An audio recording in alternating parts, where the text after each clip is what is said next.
Hi, this is Southern Belle 74, and let's get into an update to Sarah Jakes Coleman. We're going to talk about her husband today, and his name is Brandon Blake Coleman. There was some suspicion going around, and he was alleged to have essayed one of the children that they had adopted. So I'm going to give you guys an update today on that. All this information is alleged. Let's begin with making sure that we fall up under fair use. This is going to be an actual reaction to court documentation surrounding Brandon Blake Coleman. This is used and files up under fair use. Everything that I'm saying is alleged. The appeals court in Texas, the case is the Second Appellate District Court of Texas, Fort Worth versus Brandon Blake Coleman. He's the appellant.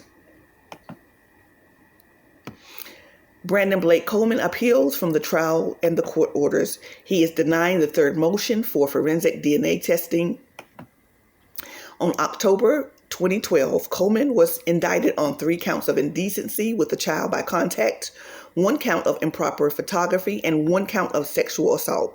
He is now facing a life sentence if he is convicted of all 5 counts, and has been advised by his attorney, given the nature of these charges, the graphic evidence and the photographic evidence, and Coleman's criminal history, he will unlikely prevail at trial. Coleman has pleaded guilty to the sexual assault count and 2 counts of indecency with a child by contact in exchange for a 20-year prison sentence. The indictment also contains a habitual count alleging that Coleman had been convicted of 2 prior counts of indecency with a child and 2 enhancement paragraphs alleging that Coleman had previously been convicted of failing to register as a sex offender and possession with intent to deliver a controlled substance, namely methamphetamine. Coleman actually received a separate 20-year sentence for each of the 3 counts that he pled guilty to, but the court ordered that these sentences would run concurrently. In connection with Coleman's case, DNA samples were collected from 2 of the victims. With respect to the first victim, who is referred to in the indictment as SW16, the DNA testing of the right breast swab and buccal swab indicated the presence of a DNA mixture consistent with at least 2 male individuals. No conclusion could be made to whether Coleman was a contributor to the swab. DNA samples were also taken of victim MW19's vulva and breast. While the vulva swab reflected no male DNA, the right breast swab was consistent with the major male and at least 1 other male DNA contributor. However, Coleman was excluded as the source of either of the major or minor components. The left breast swab was consistent with at least 2 DNA contributors, but no conclusion could be made. Beginning in March 2015, Coleman filed a series of post-conviction motions and other requests for relief, indicating motions for additional DNA testing and numerous petitions of right and habeas corpus, all which have been denied. In December 2020, Coleman filed yet another motion for an additional DNA testing, which was heard by the trial court in July of 2021. Each of the 3 counts to which Coleman pled guilty involves a different victim.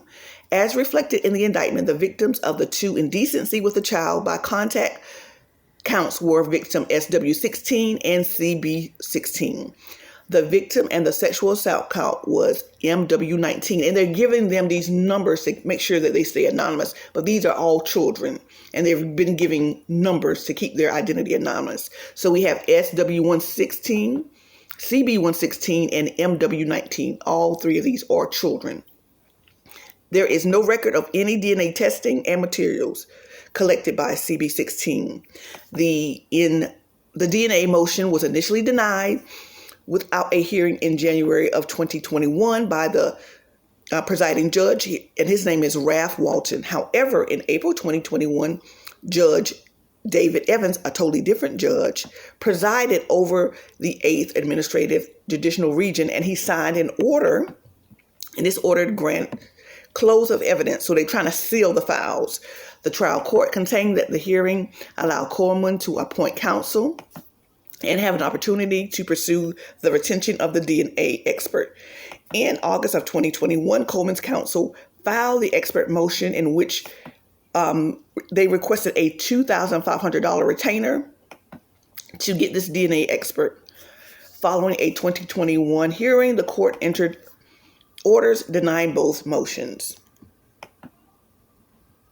All right, guys, I just wanted to give you guys an update. So what I'm seeing now, it was only the one female child. Now we're hearing that there are also 2 other children who are victims.